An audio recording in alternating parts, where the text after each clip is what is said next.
حضرت بلال حبشی، حضرت بلال کے بارے میں بڑے واقعات ملتے ہیں۔ ایک واقعہ بڑا منفرد لکھا ہے کتابوں میں۔ حضرت بلال سے لوگوں نے کہا آپ نبی پاک سے متاثر کیسے ہوئے؟ تو جناب بلال کہنے لگے میں زیادہ لوگوں کو، مکے کے لوگوں کو جانتا ہی نہیں تھا، چونکہ میری ڈیوٹی تھی گھر میں کام کرنے کی، اور مجھے سخت سزا ملتی تھی امیہ بن خلف کی طرف سے۔ بلکہ تحقیق یہ ہے کہ یہ عبداللہ بن جدان کے غلام تھے۔ امیہ بن خلف نے تو جب انہوں نے کلمہ پڑھا تو پھر خریدا۔ عبداللہ بن جدان کہنے لگا میں فارغ نہیں، آپ لے لیں، آپ اس کو سزائیں دیں۔ تو کہتے میں ان کے گھر میں ہوتا تھا، تو میں تو زیادہ لوگوں کو جانتا ہی نہیں تھا، کبھی مجھے موقع ہی نہیں ملا تھا باہر نکلنے کا۔ ہماری غلاموں کی کوئی زندگی نہیں ہوتی تھی۔ آج تو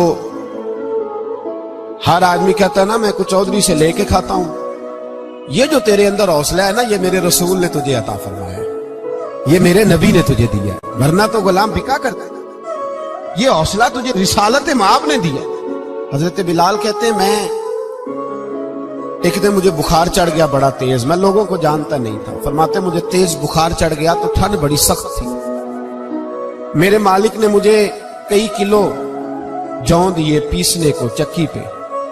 کہتے میں بیمار تھا تو میں نے کچھ دوائی لی جو اس وقت موجود ہوتی تھی، تو میں نے ایک لحاف لیا، دودھ پیا تو مجھے نیند آ گئی۔ جب میں سویا تو میرا مالک آ گیا، اس نے آ کر کے مجھے سوئے ہوئے دیکھا تو کھینچ کر کمبل اتارا، رضائی اتاری، لحاف اتارا۔ کہنے لگا اب تیری سزا یہ ہے کہ تو کھلے میدان میں بیٹھے گا، وہاں چکی پیسے گا، اور دوسری سزا یہ ہے کہ تجھے قمیض پہننے کی بھی اجازت نہیں۔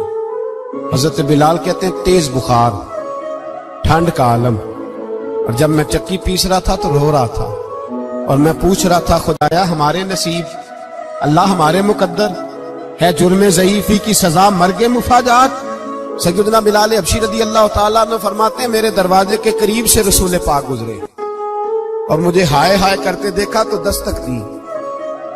میں نے کہا کون ہے؟ دروازہ کھلے، آ جاؤ۔ محبوب اندر آئے تو پوچھنے لگے کیوں رو رہے ہو؟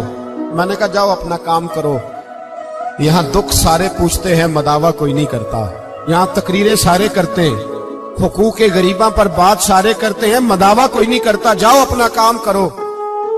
کہتے ہیں میں نے سخت جملے کہے معاذ اللہ، حضور چلے گئے، اور جب حضور جا رہے تھے تو میں کہہ رہا تھا بس جا رہے ہو نا، میں نے پہلے ہی کہا تھا جاؤ۔ کہتے ہیں قربان جاؤں، تھوڑی دیر گزری تو اللہ کے رسول کے ہاتھ میں گرم دودھ کا پیالہ تھا، کھجوریں تھی، حضور تشریف لائے اور کریم رسول نے مجھے کھجوریں دی، دودھ پلایا اور کہا چل جا کمبل میں بیٹھ جا۔ تو میں نے کہا چکی کون پیسے گا، وہ تو بڑا مارے گا۔ کہتے ہیں لوگوں اس نبی کا میلاد اور معراج بھول نہ جانا، اس رسول پاک کی محبتوں میں کمی نہ آنے دینا، اس محبوب کا نعرہ ساری دنیا میں لگا دینا۔ فرماتے ہیں میرے حبیب کے میں قربان جاؤں، مصطفیٰ کریم نے فرمایا تو بیٹھ رضائی میں اور آج تیرے حصے کی چکی میں پیسوں گا۔ کہتے ہیں ساری رات حضور چکی پیستے رہے، ساری رات۔ سویرے میں اٹھا اور میرے حبیب پاک نے مجھے وہ سارا کچھ دیا اور خود چلے گئے۔ اگلی رات پھر آئی تو حضور پھر آ گئے، مجھے پھر رضائی میں لٹایا، دودھ پلایا اور ساری رات چکی پیسی۔ کہتے ہیں بس تیسرے دن حضور چکی پیس کے جانے لگے تو میں نے قدم تھام لیے۔ میں نے کہا بیبا دنیا ساری جھوٹ بولتی ہے، زمانہ سارا غلط کہتا ہے، جو غلاموں کے حصے کا کام کرے وہ اللہ کا سچا رسول ہوا کرتا ہے۔ ایک میں ہی نہیں ان پہ قربان زمانہ ہے، ایک میں ہی نہیں ان پہ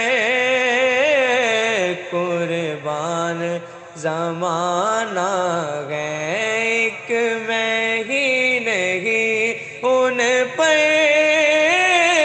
قربان زمانہ ہے، ایک میں ہی نہیں ان پہ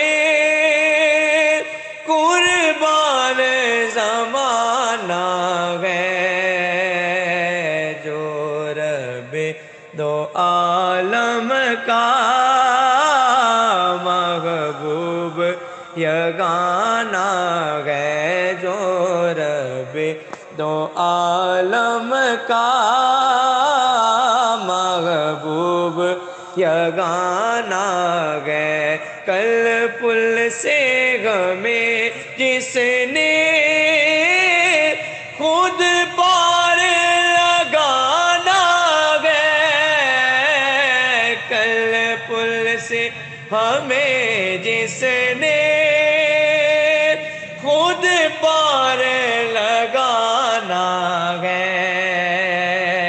زاغرہ کا وہ بابا ہے حسنین کا نانا ہے ایک میں ہی نہیں ان پہ